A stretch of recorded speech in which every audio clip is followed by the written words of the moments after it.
Hello students, तो आज की इस वीडियो में हम डिस्कस करेंगे ज़ीरो ऑर्डर रिएक्शंस को और क्या डेफिनेशन रहेगी ज़ीरो ऑर्डर रिएक्शन के लिए, और कुछ इम्पोर्टेंट पॉइंट्स होंगे, उनकी हेल्प से हम आइडेंटिफाई करेंगे किसी केमिकल रिएक्शन को कि वो ज़ीरो ऑर्डर की है या नहीं है। और वीडियो के एंड में मैं डिस्कस करूँगा क्या यूनिट्स रहेंगी किसी ज़ीरो ऑर्डर के लिए, उसके रेट कांस्टेंट की। तो वन बाय वन इन सभी टॉपिक्स को हम कवर करेंगे इस वीडियो में।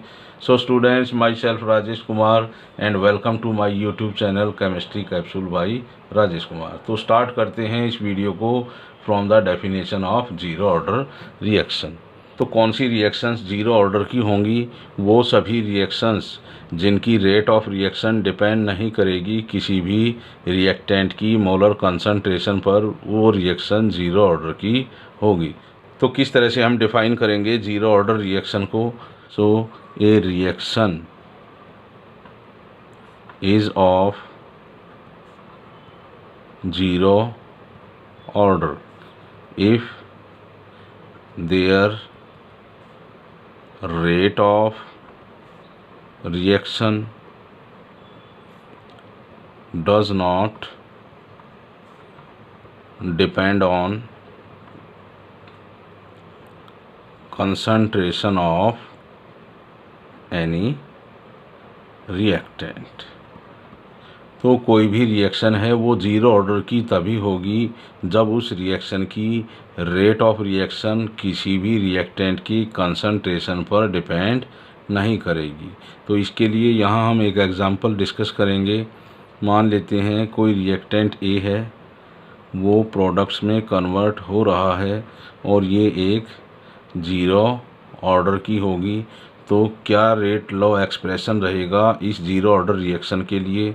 सो according to rate law, the rate of this chemical reaction is directly proportional to molar concentration of reactant A and the molar concentration of reactant A is raised to power 0 because the order of this chemical reaction is 0.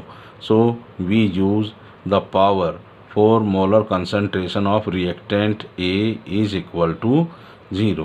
और जब हम इस directly proportional के sign को replace करेंगे तो इसकी जगह हम यूज़ करेंगे एक कांस्टेंट को, and it is rate constant के एंड के multiplied by molar concentration of reactant A raised to power 0. But we know that any value whose power is equal to 0, their value is equal to 1. So here the molar concentration of reactant A is raised to power 0, so its value is equal to 1. तो rate लो expression क्या हो जाएगा? Rate is equal to के. So for any zero order reaction, the rate of reaction is always equal to their rate constant. इसी तरह से हम एक एग्जांपल और डिस्कस करेंगे जिसमें टू रिएक्टेंट्स हम यूज़ करेंगे और वो रिएक्शन भी क्या रहेगी? ज़ीरो ऑर्डर रिएक्शन है। तो जो ये सेकंड रिएक्शन है ये भी क्या है? ज़ीरो ऑर्डर रिएक्शन है। तो इस रिएक्शन के लिए जो रेट लॉ एक्सप्रेशन लिखेंगे हम according to rate law, then rate is directly proportional to product of molar concentration of reactant A and B and each one is raised to power 0 because this reaction is of zero order. और पहले की तरह ही जो value रहेगी, जो molar concentration of reactant A raise to power 0 and molar concentration of reactant B raise to power 0, इनकी value होगी equal to 1. तो rate of reaction is equal to, और जब हम डायरेक्टली प्रोपोर्शनल के साइन को रिप्लेस करेंगे बाय साइन ऑफ इक्वलिटी, तो हम एक कांस्टेंट को यूज़ करेंगे that is rate constant of reaction, and it is multiplied by molar concentration of reactant A raise to power 0 which is multiplied by molar concentration of reactant B raise to power 0, और इनकी value क्या है? Equal to 1. So K into 1 into 1 is equal to K. So the final rate law expression comes out, rate is equal to K. तो यहाँ पर भी हमने देखा है कि जो ये जीरो ऑर्डर रिएक्शन है, जब इसके लिए हम रेट लॉ एक्सप्रेशन लिखेंगे तो उस केस में जो रेट ऑफ रिएक्शन रहेगा उस केमिकल रिएक्शन का वो हमेशा इक्वल होगा रेट कांस्टेंट के। So we can say that for zero order reactions the rate of reaction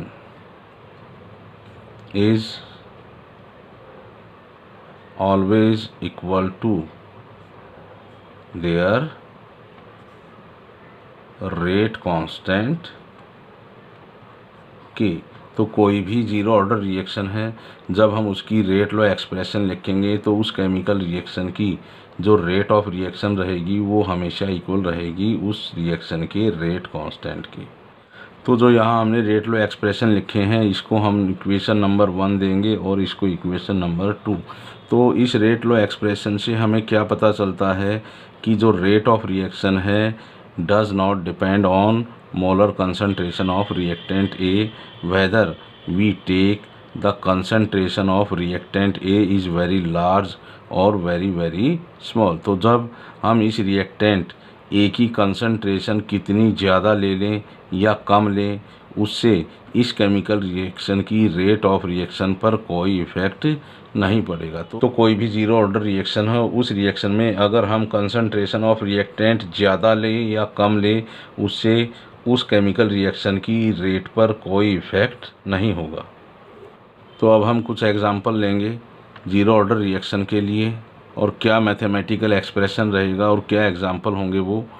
तो फर्स्ट एग्जांपल में हम डिस्कस करेंगे डिकम्पोजिशन ऑफ हाइड्रोजन आयोडाइड। और जब भी हम डिकम्पोजिशन करेंगे इस हाइड्रोजन आयोडाइड का वो करेंगे इन presence of solid catalyst gold. तो यहाँ गोल्ड क्या है, कैटलिस्ट है। तो जब हाइड्रोजन आयोडाइड का हम डिकम्पोजिशन करेंगे तो हमें प्रोडक्ट क्या मिलेंगे, hydrogen gas plus iodine gas. क्या रहेगी इस रिएक्शन के लिए rate law expression. So rate of reaction is directly proportional to molar concentration of reactant and it is raised to power 0 because it is a zero order reaction. So we can write rate is equal to K. K is rate constant for reaction multiplied by Hi raised to power 0, and we know that when the power of molar concentration of reactant Hi is equal to 0 its value is equal to 1. So rate of this reaction is equal to K into 1.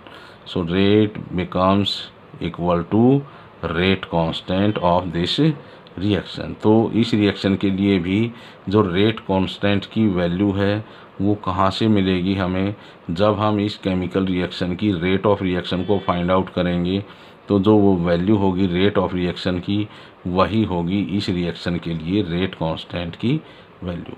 जो second example है उसमें decomposition होगा ammonia का into N2 and H2 और ये एक zero order reaction है। और ये जीरो ऑर्डर रिएक्शन है तो ये डिकम्पोजिशन होगा किसी कैटलिस्ट एंजाइम या लाइट की प्रेजेंस में। तो यहाँ डिकम्पोजिशन होगा अमोनिया का इन presence of solid catalyst platinum. तो इसको बैलेंस करेंगे इस केमिकल इक्वेशन को। तो जब इस केमिकल रिएक्शन के लिए हम रेट लॉ एक्सप्रेशन लिखेंगे according to rate law, then rate of this reaction is directly proportional to molar concentration of reactant raised to power 0 because this reaction is of zero order, and we can write when we replace this sign of proportionality we use a constant and it is K multiplied by molar concentration of reactant ammonia raised to power 0। और यहाँ पर भी जो molar concentration of ammonia की power 0 है तो इसकी value भी क्या रहेगी, equal to 1। So rate of this reaction is equal to rate constant of this reaction. तो कोई भी ज़ीरो ऑर्डर रिएक्शन हो, उसकी जो रेट ऑफ रिएक्शन रहेगी वो उस रिएक्शन के रेट कांस्टेंट के इक्वल रहेगी। सो थर्ड एग्जांपल भी है यहाँ पर, जहाँ पर हम लाइट का यूज़ करेंगे for combination of hydrogen and chlorine. तो जब भी हाइड्रोजन और क्लोरीन का कॉम्बिनेशन होगा वो होगा in presence of light and we get hydrogen chloride gas. तो यहाँ पर जो कॉम्बिनेशन हो रहा है हाइड्रोजन और क्लोरीन का वो हो रहा है इन presence of light, so it is a zero order reaction. तो क्या रहेगा रेट लॉ एक्सप्रेशन इस रिएक्शन के लिए?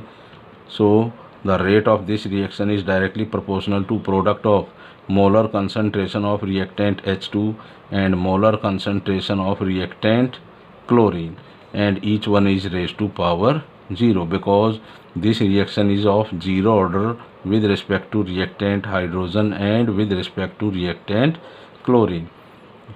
पहले की तरह ही जब हम इस डायरेक्टली प्रोपोर्शनल के साइन को रिप्लेस करेंगे बाई साइन ऑफ इक्वलिटी, तो हम रेट कांस्टेंट K2 का यूज़ करेंगे और उसी तरह से हम लिखेंगे product of molar concentration of reactant raise to power 0 और इनकी वैल्यू क्या रहेगी? Equal to 1।